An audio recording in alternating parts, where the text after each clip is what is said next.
no le llamamos células porque no tienen los componentes de una célula.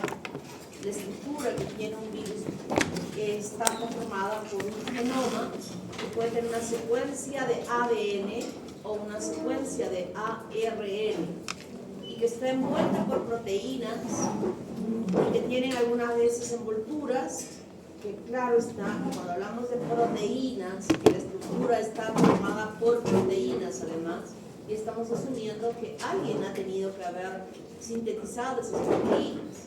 Entonces, estas estructuras, estos microorganismos tienen necesariamente que poder infectar a un ser vivo, tiene que meterse en una célula eucariota o en una célula procariota, quienes le van a ayudar a poder sintetizar todas estas proteínas que conforman la estructura del virus. Entonces, ¿dónde está mi delegada?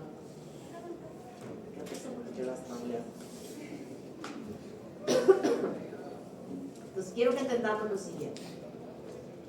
Por sí solas, estas estructuras jamás van a poder formar nuevos viriones, nuevas células, nuevas estructuras vivas, no. Necesitan de meterse. Habíamos dicho que cuando se meten dentro de las bacterias eran los bacteriófagos. Ahora no nos interesan los bacteriófagos, nos interesan cómo estas estructuras se meten dentro de nuestras células para utilizar toda la batería que tenemos en nuestro organismo, en las células de nuestro organismo, que le van a ayudar a poder sintetizar todos los componentes de la estructura de ese virus. Y en un esquema de un virus que es el virus del HIV, en una forma más resumida y en el otro caso más explicada, en el lado izquierdo es la misma, esta es ya más explicada. ¿Cuáles son las características de este virus? Los componentes que tiene son dos cadenas de ARN, están dispuestas en una forma lineal. Están puestas unas proteínas alrededor de ella y externamente están las proteínas de la cápside. Y sobre ella, en este caso, este es un virus que tiene además una envoltura que no se evidencia claramente acá porque está como pegadita sobre esta cápside. Están pegadas como estas tachuelas, estas que están aquí, que son glicoproteínas que se van a acoplar a un receptor específico. En el caso del virus del HIV, ¿cuál es el receptor específico? El CD4 de los linfocitos. El linfocito es el receptor CD4 de los linfocitos T, ¿verdad? Entonces esta chacholita va a venir acá y se va a meter o se va a acoplar a este receptor. Solo infecta a aquellas células que tienen este receptor CD4. Esta tachuelita tendrá un receptor en el músculo cardíaco, en las células del músculo cardíaco, no. ¿Tendrá un receptor en las neuronas? No. ¿Tendrá un receptor en los hepatocitos? No. Entonces solo infecta a aquellas células que tienen un receptor CD4, donde va a suceder el primer paso de la infección, que es este acoplamiento, ¿no? Eso es lo que tiene este virus. Y esta espícula es la GP120, la glicoproteína 120. Y estas proteínas que están aquí, más todos los componentes de la estructura, se han sintetizado en el citoplasma del linfocito T. Esta es la responsable para que se hayan formado nuevos viriones en el interior de esta célula. Y esa cápside, que es como, digamos que el virus, si hacemos una simulación, ustedes son los genomas que están alojados. Tiene esta habitación, tiene paredes. En general, el aula B305 sería la cápside. B305, la cápside, que está formada por estas paredes que se llaman capsómeros. ¿Y cuál es el componente interno de estas paredes? Los ladrillos. Y los ladrillos se llaman protómeros. Y esos ladrillos, que son los protómeros, son proteínas que se van a unir para formar los lados y luego en conjunto forman la cápside. Esta cápside tiene diferentes disposiciones, puede ser helicoidal, puede ser icosaédrica, puede ser compleja. O sea, hay diferentes formas que envuelven a ese genoma en su interior. La mayoría es icosaédrica, pero también hay helicoidales y también hay complejas. Este es un virus icosaédrico, este es helicoidal, se observa. Este es el virus del coronavirus, que lo han visto N veces en la televisión cuando estábamos en la pandemia. Y que igualmente tiene unas espículas. Si he dicho la espícula del virus del HIV, hemos dicho cómo se llamaba, Sí. GP120. Aquí es la glicoproteína Spike, S. Bueno, lo hemos escuchado N veces. Ustedes han estado en el colegio todavía en el 2020. ¿Cuarto de media? Quinto. Cuarto, ¿no? ¿En qué? En segundo. Sí. Segundo. Ya asumo que en segundo de media ustedes estaban pensando, quiero estudiar medicina. Obvio. ¿Quiénes pensaban eso? A ver, levanten la mano. ¿Quiénes iban a estudiar medicina? ¿Y los demás? No. O sea, recién se decidieron en cuarto, quinto de media. Creo que el que le gusta medicina es desde chiquitito, quiere estudiar medicina. Y su pobre perro es el paciente. Lo escuchaban ya y veían en la televisión, porque nos han bombardeado en aquella época. Creo que hasta el que no sabía nada de medicina aprendió algo, porque era todos los días se hablaba y se hablaba y se hablaba sobre esto. Y esta espícula, que es la glicoproteína o Spike S, tiene un receptor. ¿Cuál es el receptor? A ver, paredes, allá atrás. Estos. ¿Qué? Estos. Ácidos. Ácidos. Ya me quiere decir en inglés. Ácidos, ¿verdad? Es el receptor que no todas las células del organismo tienen. ¿Quiénes eran los receptores? ¿Dónde estaban los receptores de AC2? A ver, alguien que nunca ha contestado. Esta niña de lentes. Los leucocitos tipo 2. También habían otras células que podían, ¿cuáles? Puede ser de riñón, en este caso el pulmón. Podía haber habido, pero los receptores más importantes se encontraban a nivel del pulmón, ¿verdad? Entonces creo que estamos entendiéndonos. Los virus tienen receptores específicos en las células a las cuales van a infectar. Hay algunos virus que pueden infectar varios tipos de células, pero lo importante es que exista en la membrana citoplasmática de la célula el receptor que permite el acoplamiento de la proteína Spike. En este caso, o de las proteínas, de las glicoproteínas que puedan tener específicamente los diferentes virus para que se produzca la infección. Aquí está el genoma. Miren, ARN. Este es el genoma que está aquí. Ahí hay una diversidad de proteínas que las vamos a estudiar cuando corresponda. Es el mismo coronavirus. Aquí está el genoma, las proteínas y las espículas que se encuentran en esta rama. Entonces ya sabemos que hay un genoma cuya secuencia puede ser ADN o puede ser ARN, que está protegida por una cápside, que está formada por proteínas. Ahora, hay algunos virus que además de esta cápside, externamente tienen una envoltura. Una envoltura que la pueden obtener, en realidad no la sintetizan. La envoltura la obtienen de las membranas que tiene la célula a la cual han infectado. Puede ser la membrana citoplasmática, puede ser la membrana nuclear, puede ser la unidad de membrana del aparato de Golgi, ¿no? Cualquiera de estas unidades de membrana que pueden envolverlas externamente a estos virus cuando se está produciendo ya el ensamblaje del virión en el citoplasma de esa célula.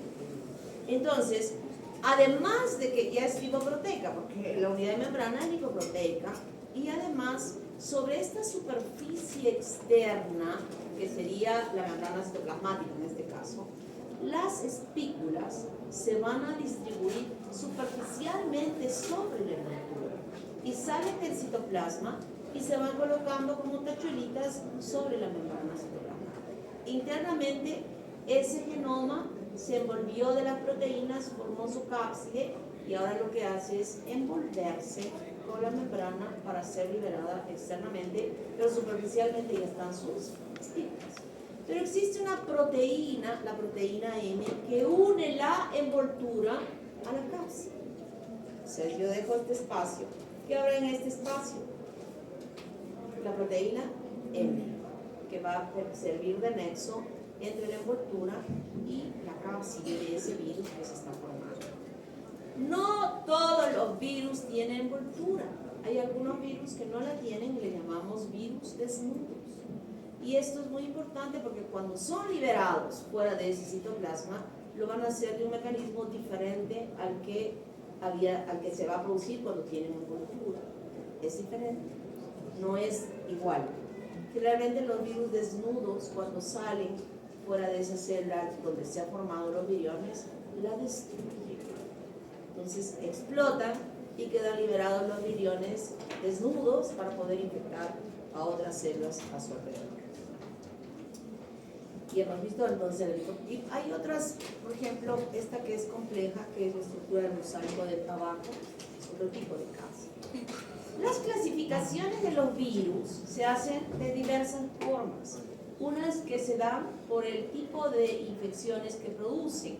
Por ejemplo, ¿cuáles son los virus que afectan al hígado? ¿Cuáles son los que producen hepatitis? ¿Cuáles son los que producen problemas neurológicos? ¿Cuáles son los que producen problemas respiratorios o digestivos? Pero nuestra clasificación va a estar ceñida al tipo de genoma que conforma la estructura del virus. Y los dividimos en virus ADN y virus ARN. Y estos virus ADN pueden ser, y aquí está la estructura del genoma, pueden ser monocatenarios, es decir, que solo haya una hebra de la secuencia del DNA, o pueden ser bicatenarios cuando hay doble capita que conforman el virión. Y pueden ser circulares, como habíamos visto en el caso, por ejemplo, del virus del coronavirus, o pueden ser lineares. ¿Cómo son sus cápsides? La mayoría es cosaédrica, pero el poxvirus, por ejemplo, tiene complejo. Envoltura. Parvoviridae no tiene envoltura, sí tiene Epandaviridae, sí tiene herpesviridae, sí tiene poxviridae, pero no tiene ni papoviridae ni adenoviridae. No la tiene. Y aquí tenemos los nombres de aquellos virus importantes que están representando a esta familia. DAE es familia, recuerden, como el parvovirus B19 en relación a la familia Parvoviridae, o el virus de la hepatitis B en Epandaviridae, o el virus de los papilomas en Papoviridae. Yo voy a hacer ahora la clase para esta fase, incluidas Papoviridae, que se transmite por relación sexual, igual que el herpesviridae, que también puede transmitirse por relación sexual, y que solamente voy a dejar para la tercera fase. Hasta aquí ustedes van a utilizar toda esa información para armar ya su presentación de responsabilidad social. En esta semana, quienes estén en mi grupo, en la segunda práctica de esta semana, ya me deben estar presentando las láminas, o sea, cómo va a ser el borrador de esto para que en la tercera fase solo le agreguemos este virus de aquí, de Retroviridae, que corresponde al virus del HIV. Es lo único que vamos a adicionar y ya tenemos todas las bacterias y todos los virus que pueden ser transmitidos por relaciones sexuales. Y en esta segunda parte está el virus del ARN, igual los componentes es ARN, esta es la estructura y a cada uno de ellos lo vamos a estudiar de todo esto que está puesto aquí en esta, ahora, terminando esta semana, y luego la próxima semana estaremos hablando, o la próxima fase, perdón, sobre todos los demás, donde vamos a ver sus características, cómo son, etc., todo lo que estamos viendo. Entonces, ¿cómo se producen esos viriones dentro del interior de esas células? Lo primero, la absorción. Acoplamiento de la espícula de la glicoproteína al receptor en forma específica. ¿Está claro? En forma específica. Lo primero que va a pasar es esto. Luego que ha sucedido esto, ahora este virus tiene que meterse dentro del citoplasma de la célula. Y lo puede hacer, por ejemplo, en forma directa. Generalmente los virus desnudos lo hacen en forma directa, que se meten, como que hubieran disparado una bala, y dentro del citoplasma de la célula ya aparece la cápside rodeando al genoma de ese virus. O puede ser por endocitosis, que también se llama viropexia, que es el mismo mecanismo de una fagocitosis. O sea, que envuelve el virus que está allí, lo envuelve y lo introduce dentro del citoplasma de la célula. O puede ser por fusión, generalmente en aquellos virus que tienen envoltura, donde la membrana, hemos dicho que tiene unidad de membrana, la envoltura, se fusiona con la membrana de la célula. Se fusiona y luego que se abre un caminito, ingresa la cápside con el genoma en el interior de ese citoplasma. Estas son las formas como el virus puede ingresar en ese citoplasma. Y luego que ya ingresó, las proteínas que están protegiendo al genoma son liberadas. Se rompe la cápside, se destruye ella y queda libre en el citoplasma de esa célula el genoma, la secuencia de ADN o la secuencia de ARN.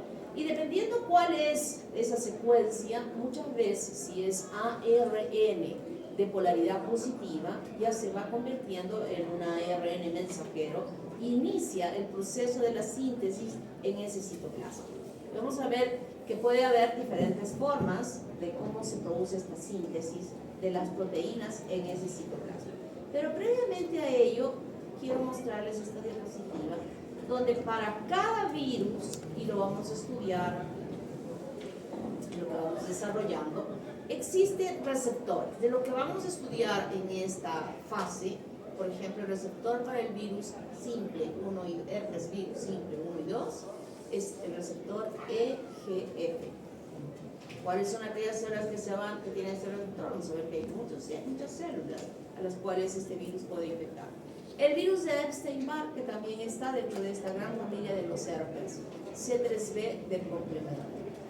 Para el rinovirus, la molécula ICAM1. Para el virus del HIV, lo que hemos estado hablando ahorita, CD4.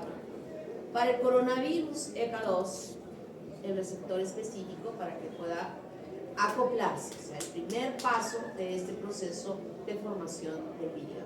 En cada uno, cuando estemos desarrollando, yo voy a ir nombrando, pero ya desde ya, si es para esta fase, tienen que saberse el virus del Epstein-Barr, el virus del herpes simple, para ahora.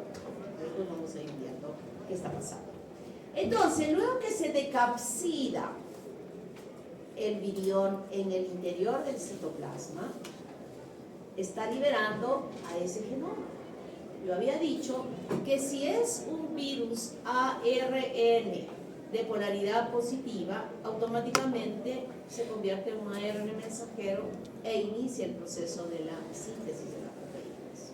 Si es un virus como por ejemplo el Retroviridae, que es el virus del HIV, que es un ARN de polaridad positiva, ya debería estar comportándose como un ARN mensajero e iniciar el proceso de la síntesis de las proteínas.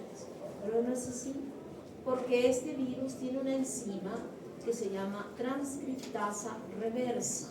Y lo que hace la transcriptasa reversa es copiar esta información de ARN, convirtiéndola en ADN. Y luego de que la ha copiado ADN, ahora ya no tenemos una secuencia de ARN, sino de ADN, existe otra enzima que se llama integrasa, que incorpora el genoma de ADN al genoma principal del linfocito T. Lo mete. Y cuando ya está incluido dentro como parte del genoma del linfocito T, se inicia el proceso como que estuviese leyéndose esa información para la síntesis de las proteínas. O si es un ARN negativo, como el caso del ortomixoviridae o el paramix o el rhabdoviridae, tiene que convertirse a un ARN de polaridad positiva para formar y que sea un ARN mensajero. Entonces, todos tienen que llegar a que se traduzca y se interprete a ser un ARN mensajero y luego iniciar la síntesis de las proteínas. Pero previamente a ello, también habrá ya secuencias de este genoma que en ese citoplasma se están replicando, o sea, se están copiando. están formando nuevas hebras de ADN o nuevas hebras de ARN, porque esas que están formándose luego van a quedar incluidas en la formación del virión. Por un lado, se están sintetizando las proteínas, todos los ladrillos. Se están formando los ladrillos bajo la información de ese genoma, amontonados los ladrillos en el citoplasma de esa célula. Y por otro lado, amontonados los fierros de la copia de DNA que se está produciendo. Entonces luego viene la siguiente fase, maduración o ensamble. Entonces, ¿qué va a suceder ahí? Que las proteínas van a empezar a organizarse con ya la información que se tiene para formar las proteínas de la cápside. Las proteínas que se han formado y que son las espículas y que de pronto es un virus que tiene envoltura, saldrán fuera del citoplasma para sobre esta membrana citoplasmática, si es que la citoplasmática se ubique como tachuelas en la superficie externa. Se están colocando de esa manera. Entonces ya la hebra del genoma ha sido envuelto con las proteínas que han conformado la cápside. Y luego que se ha formado la cápside y esa envoltura, ya en el proceso de la liberación, se aproxima la cápside sobre la membrana citoplasmática, la membrana la envuelve y es liberado externamente el virión que se ha formado en ese citoplasma. Si es un virus que no tiene envoltura, sobre esta cápside ya se están ubicando las espículas de estas proteínas que han sido sintetizadas y entonces en ese caso la forma de liberación es la destrucción de la célula y quedan libres los viriones que se han formado en su interior, destruyendo la célula infectada. Son diferentes mecanismos de acuerdo a las características de cada virus, de cómo son liberados externamente, con todo el potencial de nuevamente infectar a otra célula que tiene el receptor, que se acopla, que se mete y se va repitiendo el proceso en la formación de los viriones. Entonces hasta acá podemos decir, primero tiene que haber la adherencia del receptor con la espícula específica con aquellas células que tienen el receptor. Algunas tienen en diversas células el mismo receptor y este virus tiene la capacidad de infectar a diversas células.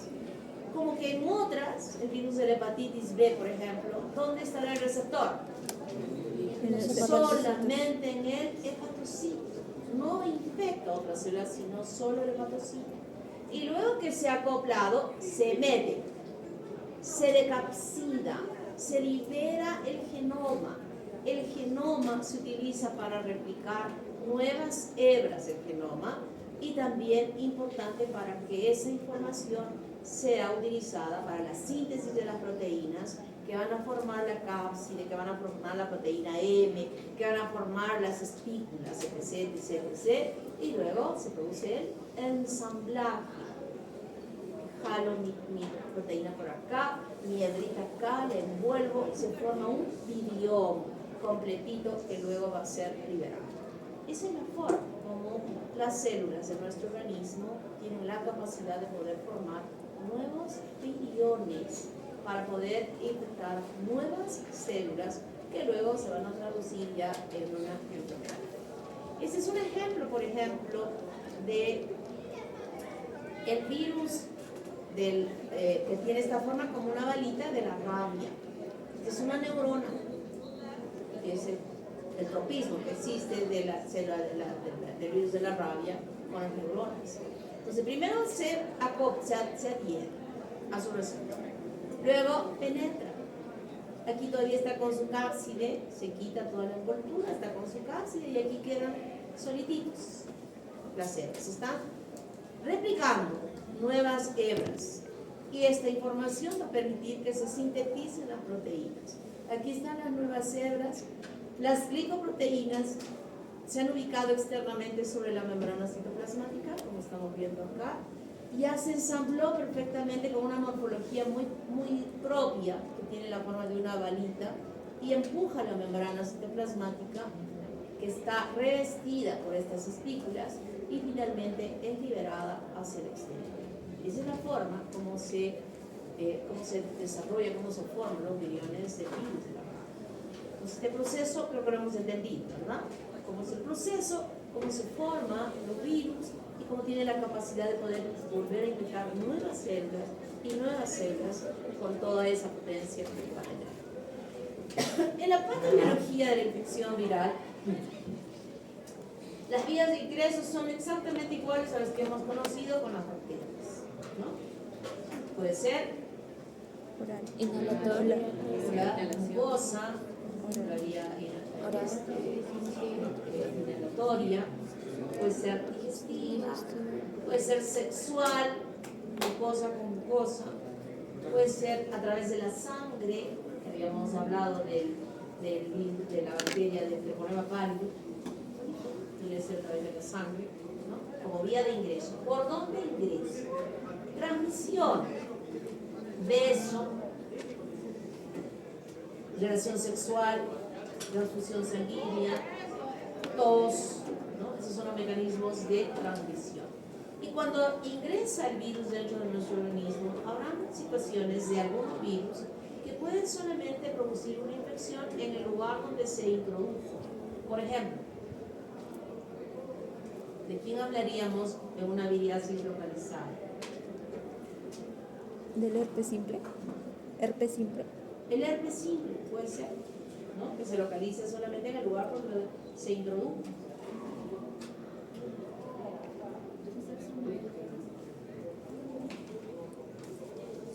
Generalizada. El VIH. El VIH, ¿no? El VIH ocasiona un compromiso de todo el organismo. El herpes zóster. El herpes zóster. Generalizado, no, porque eso es selectivo en el área donde puede hablarse, donde puede estar alojado el virus. Virus del papiloma. A ver, allá atrás. La rubiola, generalizado, ¿no? El compromiso. ¿Qué dices? El virus del papiloma. El virus del papiloma, generalizado. Porque después Generalizado. Localizado. no, sería local.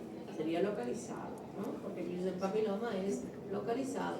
Las mucosas. Influenza, generalizado o localizado.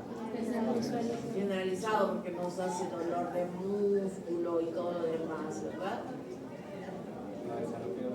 Sarampión, generalizado. Entonces entendemos lo que significa que se localice en un lugar y cuándo es que podemos hablar de generalizado. Infecciones agudas que se realicen inmediatamente después que se haya producido la infección. Por ejemplo, la influenza, por ejemplo, el coronavirus, el COVID, por ejemplo, el resfriado común, que no se infecta, inmediatamente se está traduciendo en la infección, ¿verdad? Crónicas. El virus de la rabia. El virus de la rabia. El virus de la rabia no es tan crónico. Pero se manifiesta. No es tan crónica porque depende también de cuánto inóculo ha habido para que se pueda traducir, pero no lo consideraríamos dentro de lo crónico.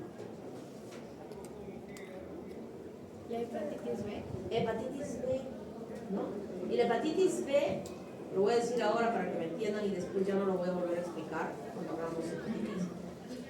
Hay casos que uno se infecta con hepatitis B por relación sexual y que ni siquiera, ojo, hacen el cuadro agudo. El cuadro agudo es malestar general, dolor abdominal, es que el hígado se crece, que hay ictericia, ¿no? Que hay coluria, que la orina es como el té cargado, que hay acolia, que las heces están blancas. O sea, no hay eso.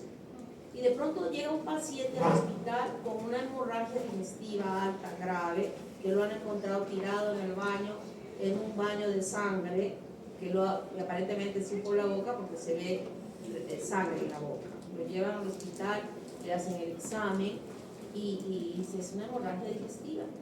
De primera instancia tenemos que hacer una endoscopía. Bueno, de primera instancia hay que reponer la sangre y todo lo demás, ¿verdad? Pero queremos saber el diagnóstico. Y cuando le hacemos la endoscopía, nos encontramos ahí al ingresar el endoscopio unas varices a nivel del esófago que están sangrando. Hay diversos tratamientos que no corresponde hablar sobre ello ahora, que se puede resolver el problema, pero es una persona como Matías, delgado, que no es normal, o sea, no hay que esté gordo, ni siquiera tiene panza, que podría ser una manifestación ya de un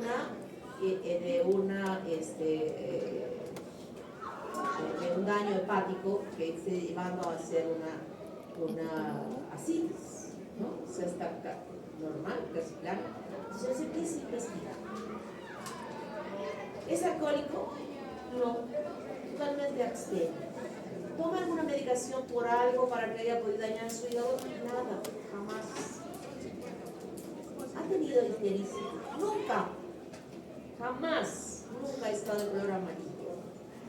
Entonces ya eso nos va viendo cuál puede ser la causa de este cuadro que ha provocado una hipertensión portal, cuya manifestación en este momento es una hemorragia digestiva por varices esofágicas. Entonces ya nos vamos metiendo en los exámenes y hacemos el examen de sangre. Y en ese examen de sangre nos encontramos que está con hepatitis B. Pues llego al punto que digo, nunca tuvo un cuadro agudo de una hepatitis. Y sin embargo, se fue a la cronicidad sin haber hecho este paso. Y eso es lo que yo quiero que les digan a los mocosos, que muestren un paciente con ascitis, que esté sangrando por la boca, que muestre un hígado destruido, ¿no? Y decirle, mire, esto puede ser que ni siquiera hayan tenido, nunca se hayan puesto amarillo, ni nunca hayan orinado con el té cargado, y sin embargo, en la cronicidad puede ya estar mostrándose este cuadro de un cáncer hepático, que puede ser un cáncer hepático o ¿cómo se llama cuando el hígado está maduro? Hígado graso.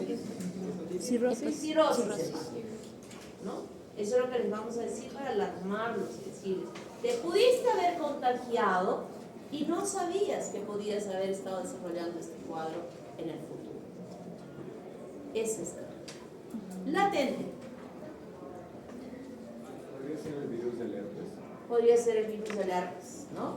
El virus del herpes que aparece con estas lesiones aquí a nivel de la boca, en una situación que la voy a decir ahora para que entendamos, que se encuentra en la saliva y que los niños la adquieren, en la mayoría de los casos, las adquieren los niños cuando son chiquititos, ni siquiera cuando ya empiezan a dar besos, cuando ya hayan crecido, sino cuando son chiquitos. Y esto tenemos que informar y decir en nuestro entorno.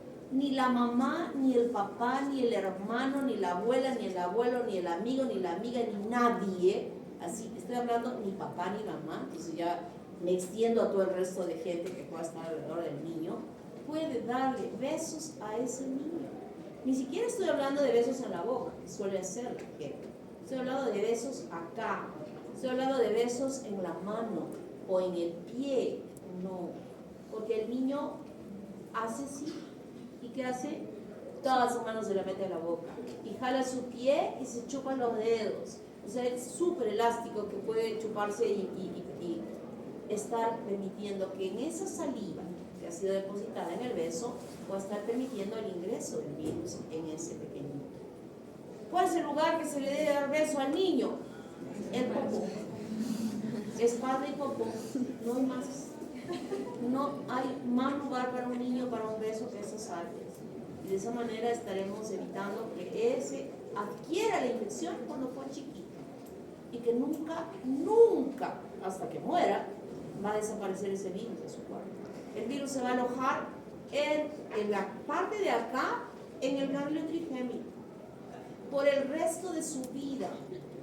Y en el resto de su cuerpo se va a alojar en cada ganglio raquídeo que se extiende en toda la columna vertebral. Y lo va a tener hasta que muera. Y nunca va a poder ser curado. Podrá ser aislado, podrá ser limitado a su multiplicación, podrá ser destruido cuando ha salido acá, pero no dentro. ¿Está claro? Entonces, esa es una forma de infección recurrente. ¿El herpes labial? Podemos ponerlo como latente y recurrente al herpes labial o al herpes genital. La varicela. La varicela, recurrente. ¿Cómo recurre la varicela? O sea, no tiene, o sea, está inactivo en la parte latente, pero luego se puede reactivar por algún síntoma. O sea, por otras infecciones. ¿Cuál es la infección recurrente? La varicela, a ustedes, ¿a quién le dio varicela? Levante la mano, ¿quiénes le han tenido varicela? Es un buen número. Varicelas, de chicas con varicela. El virus, su virus, igual que en el herpes, no se perdió. Va a estar ahí por el resto de su vida en sus baños raquidos. ¿Y cuál es la recurrencia de la varicela? No van a tener varicela nuevamente, ¿eh? Ojo, ¿qué van a tener? Herpes zóster.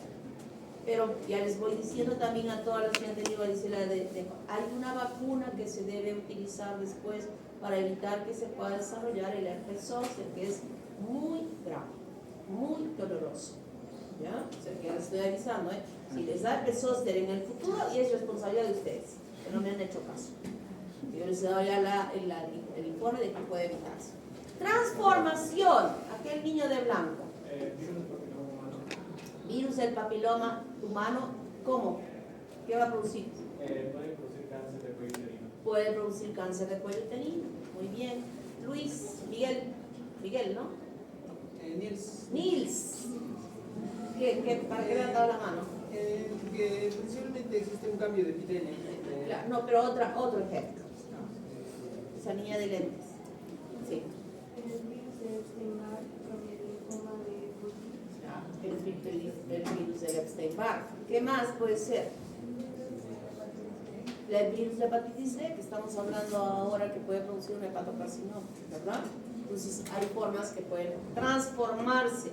Antes se pensaba que el origen del cáncer era viral, en general, pero eso ya cambió y ahora sabemos que sí existen virus que pueden ocasionar cáncer, pero no todos los cánceres son producidos por virus.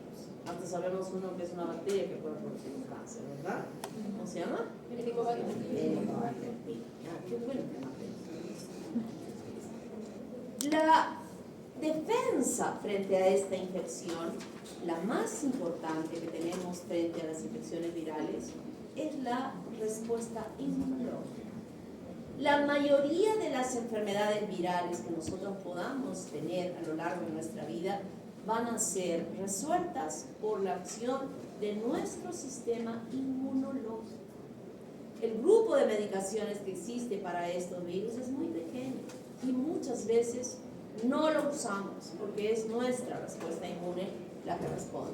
Cuando todos ustedes han hecho COVID, ¿alguien no ha hecho COVID? Levante la mano quien no ha hecho COVID. Ja. El río. Lo que pasa es que todos hemos hecho. En algunos ha sido una traducción clínica como un resfriado común, como cualquier resfriado, y yo estoy segura que si les hacemos una prueba nos va a salir positiva. Y no solamente por la vacuna que hayan recibido, que es lo que vamos a hacer cuando hagamos prácticas en la siguiente fase. Vamos a hacer a toditito su prueba de inmunoglobulina y en todo va a salir positivo. Y esos que dijeron que no, va a salir positivo. Y les aseguro que no por su vacuna. No porque han tenido. Miren, mi esposo dice, nunca me dio. Es verdad que no tuvo buen cuadro, felizmente. Pero, de hecho, que ha tenido. A mi hijo tampoco le dio un cuadro así, y de hecho que ha tenido. Se resfrió ya después de la vacuna y todo eso. Y él que caligeaba y todo. En caso imposible, ¿no? Claro que a algunos nos ha dado ya con todas las características que sabemos, de anosmia, de fieles terribles, etc., y con pruebas bien hechas, ¿no? O sea, sustentadas. Pero hemos tenido. ¿Alguno de ustedes ha recibido una terapia antiviral específica para el COVID? Nadie. ¿Verdad? Nadie ha recibido. ¿Qué hemos recibido? Hemos recibido sintomáticos. Hemos recibido Panadol para la fiebre y el malestar y hemos tomado antihistamínicos para que no hubiera esa secreción que yo me gasté 100 rollos, creo, tanta secreción que eliminaba, ¿verdad? Eso es lo que hemos tomado, esa fue nuestra medicación. ¿Hubo medicación para el COVID? Claro que hubo, pero costaba un montón de plata y creo que no, ni siquiera llegó al Perú, pero sí lo usaron en Estados Unidos para situaciones muy graves de personas con cuadros de fondo que podían hacer peligrar la vida de la persona. Sí se utilizó allá, pero acá, que yo sepa, de pronto sí selectivamente, ¿no? Pudo haber llegado como cuando supimos que se habían vacunado selectivamente un grupo de personas me da una pena. La doctora Pilar Macetti es una extraordinaria neuróloga A1, o sea, de renombre pero altísimo, y me da mucha pena que haya malogrado su imagen cuando supimos que se había vacunado contra el COVID por su cargo, ¿no? O sea, de verdad me dio mucha pena, porque todo lo que es ella, de una sola pasada se quitó todo y quedó manchada con esa acción. Eso nos hace pensar, nos debe hacer pensar que por más que siempre debemos mantenernos así impecables en nuestras acciones para que nunca nos señalen así. Lo más triste, que todavía ustedes son chicos ahora, lo más triste es cuando se señala con un dedo y esa persona ya tiene familia, ya tiene hijos. Es decir, la hija de tal, el hijo de tal.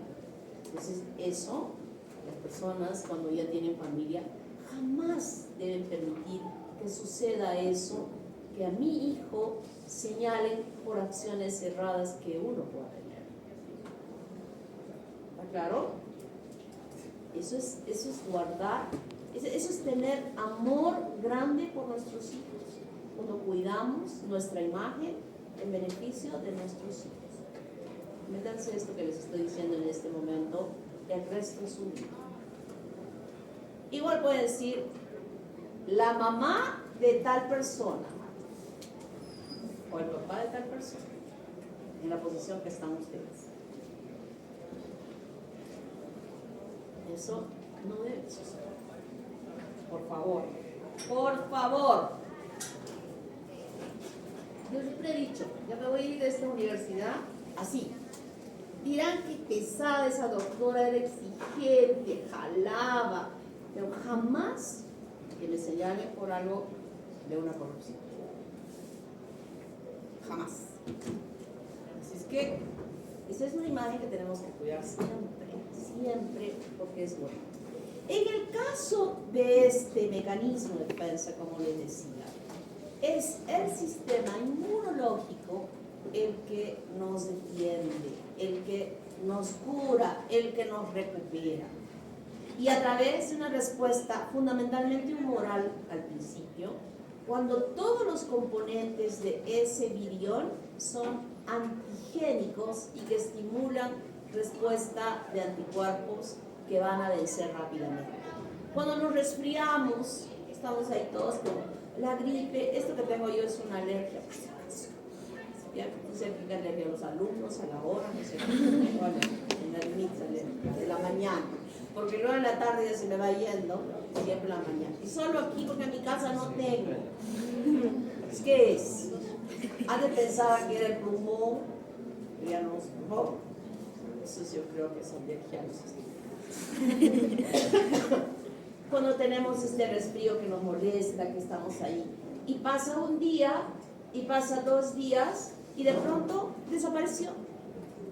No es que el virus dijo, ay, este cuerpo está todo feo, mejor me voy a ir a otro cuerpo, no me agrada este cuerpo. No, en ese lapso de los 2 días, ya se produjeron los anticuerpos que inactivaron al virus y rápidamente uno se recupera. Eso es solo acción de virus.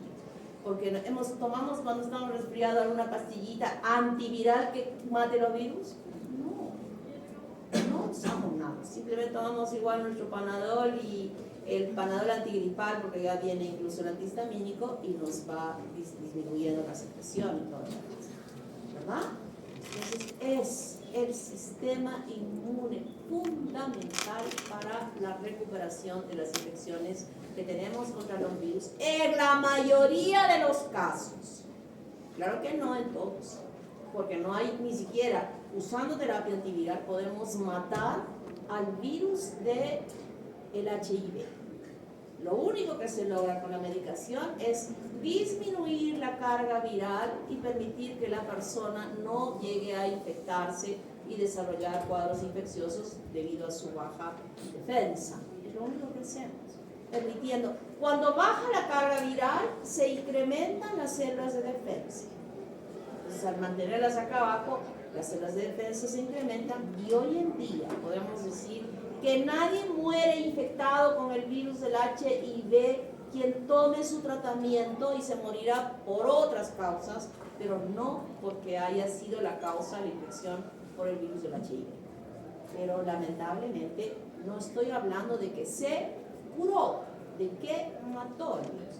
Alguien me dijo del herpes zóster. Este herpes zóster, que puede darse como una recurrencia de la infección, que tuvo varicela de chico y tuvo herpes zóster y le dio una vez ese herpes zóster, le damos la medicación y se va a recuperar. Pero estoy matando al virus y estoy protegiendo con ese tratamiento que en otra circunstancia esa misma persona pueda tener herpes zóster. No. ¿Está claro? Entonces, la respuesta humoral es muy importante, pero también puede producirse como una inmunidad celular específica por los linfocitos T citotóxicos y los helper, y la inmunidad celular inespecífica por los natural killer, los macrófagos y el interferón, que algunas veces aplicamos interferón como ya medicación externa para poder proteger a que una persona no llegue a desarrollar una infección. Por ejemplo, hepatitis B, que accidentalmente se sabe que un médico estuvo operando a un paciente y tenía hepatitis B y se infectó, le podemos poner, aparte de las medicaciones antivirales, le ponemos interferón para poder ayudarlo a que no pueda establecerse la infección y evolucionar a la cronicidad. El diagnóstico directo no es tan simple, puede hacerse por microscopía electrónica, inoculación en animales de experimentación, donde veremos los resultados en el daño de los tejidos, la inoculación en huevos embrionarios o en cultivos celulares o las mismas tinciones histológicas como el que vamos a ver en el caso del papilomavirus, cuáles son aquellos cambios que se ven y que nos dicen directamente aquí hay papilomavirus, ¿no? O la detección de antígenos virales por PCR, que también se puede hacer y puede permitirnos diagnosticar. Pero todos estos no son tan fáciles de poder acceder a hacerlos, por el costo, por el tiempo, por todo lo que pueda darnos como resultado. Y este diagnóstico indirecto es el más importante porque podemos identificar en el cuadro agudo buscando IgM o en la cronicidad con IgG, que ahora vamos a aprender a manejar, por ejemplo, en el caso del virus de la hepatitis B, cómo manejamos estas solicitudes para saber y decir, ¿es la primera vez que está desarrollando este cuadro agudo de hepatitis B o es un paciente que tiene hepatitis B crónica y que se está reagudizando? ¿Cómo evalúo? ¿O cómo voy a pedir los exámenes en el caso del banco de sangre para saber si es una persona que es de futuro, que es aguda, o que es de futuro, que está en la cronicidad y que puede ser infectante? Todo eso vamos a aprender y vamos a aprender a manejar, porque aprendiendo a manejarlos, aprendemos a solicitarlos. Si uno no sabe, ¿qué va a pedir? Y el laboratorista, ya les he dicho, si nos piden más, bueno, ahora ya no tengo laboratorio, pero cuando tenía laboratorio, cuanto más me pidan, más voy a ganar. Pero tampoco es eso. Entonces, tienen que ver no por el laboratorista, que a veces nosotros regalábamos una botella de whisky al que me enviaba más muestras para estudio, le mandábamos botella de whisky como gratitud, ¿no? O sea, tampoco hagan eso, me van a regalar una botella de whisky, entonces le pido. No, ustedes tienen que ver primero el bolsillo del paciente para poder solicitar un examen, por favor. Ya les he dicho de aquel que recibí una vez así una sábana de exámenes. Y yo dije, voy a ganar un montón de plata, pero decía, qué burro es este. ¿No? Qué burro. Seguro que es de la USA. No, yo ahora voy a decir, seguro que es de la San Martín, o la de la Zapata, o la de la USA, no, por favor. Agudo M, crónico G. Y el tratamiento antiviral, como les dije, no es un pool enorme, es un pool pequeño. Que hay nuevas drogas que aparecen, es verdad, pero fundamentalmente es el sistema inmunológico el que va a actuar. Y en el caso del HIV podemos usar muchas cosas, ahora hay así es un montón de pastillas que se les da para mantener baja la carga viral. Pero por ejemplo, en el caso que estamos hablando del herpes zóster, podemos emplear nosotros el aciclovir. El aciclovir viene en unas cremitas así que es de este tamaño. Cuando recién apareció hace muchos años, esta miserable cremita valía como 80 soles. Hoy en día esto recorre menos de 10 horas. Y cuando aparece aquí en el labio, estas heriditas se aplican tópicamente, disminuyen el tiempo de 15 días que están ahí con la herida, ahí puede disminuir, pero lo ideal es, por ejemplo, tomarlo por vía oral, que en 2 o 3 días se secó y ya no hay molestias al respecto. Pero cuando hablamos del herpes zóster, se aplican dosis mayores de aciclovir para reducir el tiempo de aparición de la erupción que se presenta en él. Repito, ¿hay medicaciones? Sí. ¿Utilizamos excepcionalmente? Sí. Pero es más el sistema inmunológico el que resuelve los problemas y en cada caso que vamos a estudiar yo voy a estar nombrando, es decir, aquí se puede emplear esto, en este no se emplea nada, esperamos solo el sistema inmunológico para la recuperación, pero con esta droga podemos acortar el tiempo. Pero en el caso, por ejemplo, de la influenza, curaremos, si es que utilizamos drogas que podemos utilizar, las podemos curar, podemos curar, pero sabemos que este es un virus que va cambiando y el próximo año tendremos otro virus, la influenza, que esté ocasionando este cuadro grave que en algunas personas se da, que es serio, ¿no? Entonces, ¿usamos drogas para eso? Solamente es los antipiréticos y los antihistamínicos lo que usamos y esperamos que ese cuerpo se defienda con una buena alimentación, con vitamina C, con miel de abeja, con todo lo que empleamos nosotros cuando uno está con influenza para elevar el sistema inmune y que pueda actuar eficientemente en poder controlar ese proceso y no haya complicaciones que pueden darse sobre todo en las personas mayores. Hasta aquí nos quedamos en esta clase.